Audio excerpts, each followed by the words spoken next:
Isang napakagandang umaga mga ka-farming. So nandito tayo ulit ngayon sa aming taniman ng atsal at mga talungan. Ayan na po yung dati natin mga tanim na talong. Malalaki na po.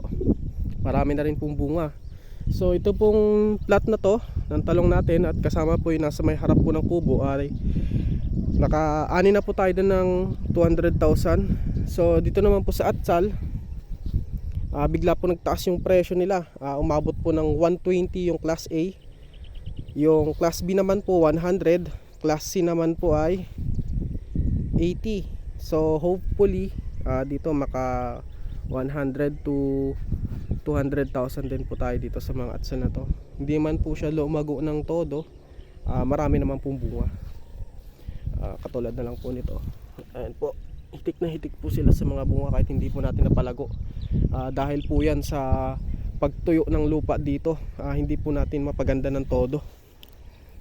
So ayun po, ito po pala yung mga class A natin. So may order tayo na 5 kilo. So pupunuan po natin ngayon umaga yon. So bukas po ay may ang order naman po ay 100 kilo. So 10 bundle po yun. So, napakarami po yun. Ito po, napakaganda po. So wala tip lang mga ka-farming, wala po tayong ginamit dito na fungicide. Hindi po tayo nag-spray dito ng fungicide. So sinubukan po natin na ang gamitin lang ay calcium nitrate. So effective siya mga ka-farming. So yun po talaga ang kailangan ng mga atsal natin para hindi po maglapnos. So kadalasan po kasi ang iniisip ng iba pag nagkalapnos na po yung atsal, fungi na po kagad. Hindi po yun. Kapag sa dulo lang po ng ano natin, ng bunga ang lapnos, sa kadalasan po kulang po sa calcium nitrate yun mga ka-farming. Yan po, ang ganda po ng pagkapula nila.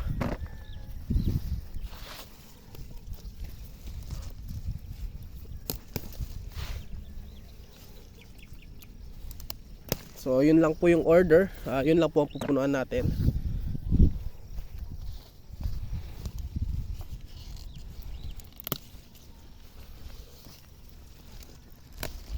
So meron po tayong mga ka-farming na pasunod na atsal.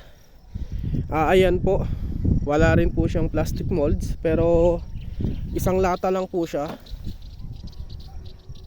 Marami rin po, siniksik na rin po natin yung mga puno niya. Medyo dikit na lang po ng konti kasi kulang po sa espasyo. So ano na rin siya mga ka-farming. Ang ginawa po natin dyan, kasi medyo matanda na po nung nireplant po namin yung mga yan, ay pruning po namin para yung mga matatandang puno medyo bumata at sumanga ng bago. So hindi rin po tayo gagamit yan ng fungicide. Calcium nitrate lang po ang ididilig natin at 1620. Pwede rin po yung 1616 at complete. Depende po yun kung ano yung pipiliin yung abono, kung kayo po ay mag-aabono ng mga atsal nyo. Ganun rin po mga ka-farming ang abono ng sili panigang para hindi po malapnos ang dulo ng mga bunga. So ayan, hindi man po lumago, pero ayan po ang bunga niya.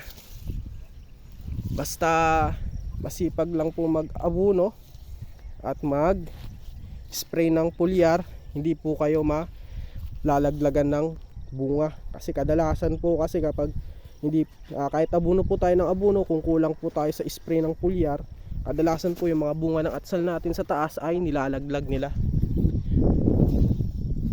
At iwas din po mga ka-farming sa matatapang na timpla ng pesticide, kasi nagpapatigas po yun ng mga talbos ng pananim natin na gulay. So ayan po, pakaganda po mga ka-farming, yung pagkapula nila.